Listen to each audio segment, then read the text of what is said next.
ఆంధ్రప్రదేశ్ రాష్ట్ర ప్రభుత్వం మరియు స్వచ్ఛ ఆంధ్ర కార్పొరేషన్ వారు ప్రతిష్టాత్మకంగా చేపట్టిన కార్యక్రమం స్వచ్ఛాంధ్ర స్వర్ణాంధ్ర.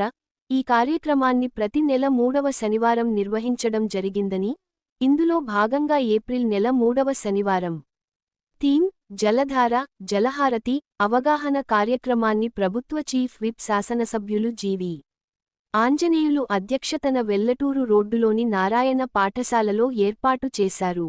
ఈ కార్యక్రమంలో ఎమ్మెల్యే ఆంజనేయులు జలవనరులను పూజించి కార్యక్రమాన్ని ప్రారంభించారు. అనంతరం ఆయన మాట్లాడారు.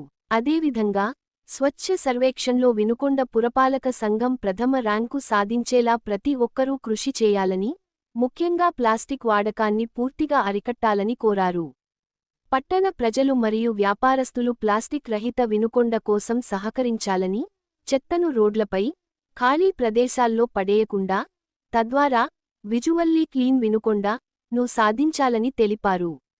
ఈ కార్యక్రమంలో municipal commissioner Koduru Sivaram Prasad, sanitary inspector, municipal AE కూటమి నాయకులు, నారాయణ పాఠశాల విద్యార్థులు, ఉపాధ్యాయులు, ఏఐఐఎల్ఎస్జీ జిల్లా కోఆర్డినేటర్ శివపార్వతి, మెప్మా సిబ్బంది, పారిశుద్ధ కార్మికులు తదితరులు పాల్గొన్నారు.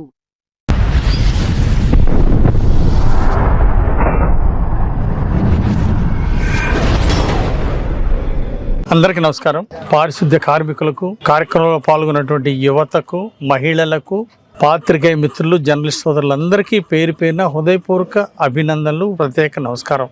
ఈరోజు జలధార జలభారతి ఈ కార్యక్రమాన్ని ఆంధ్రప్రదేశ్ రాష్ట్ర వ్యాప్తంగా ముఖ్యమంత్రి చంద్రబాబు గారి ఆదేశాల మేరకు ఈరోజు ఈ శనివారం ఒక పెద్ద కార్యక్రమం తీసుకుంది రాష్ట్ర ప్రభుత్వం. దానిలో భాగంగా ఈరోజు వినుకొండలో జలధార జలభారతి కార్యక్రమాన్ని ప్రారంభిస్తున్నాం. ముఖ్యంగా నీరు ప్రాణాధారం.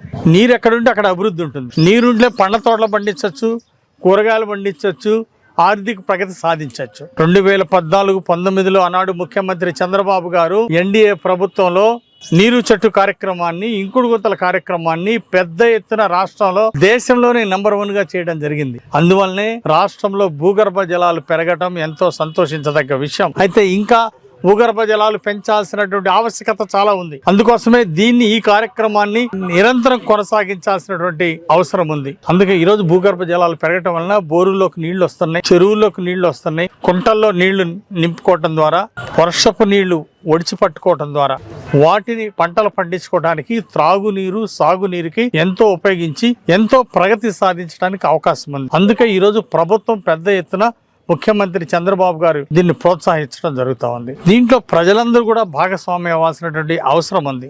అంతేకాదు ఈరోజు పారిశుద్ధ్యం చాలా అవసరం. స్వచ్ఛాంధ్ర స్వర్ణాంధ్ర సాధించాలంటే ముందుగా మనం స్వచ్ఛాంధ్ర సాధించాల్సిన అవసరం ఉంది. అందుకోసం ఈరోజు మన ఇల్లే శుభ్రంగా ఉంచుకుంటాం.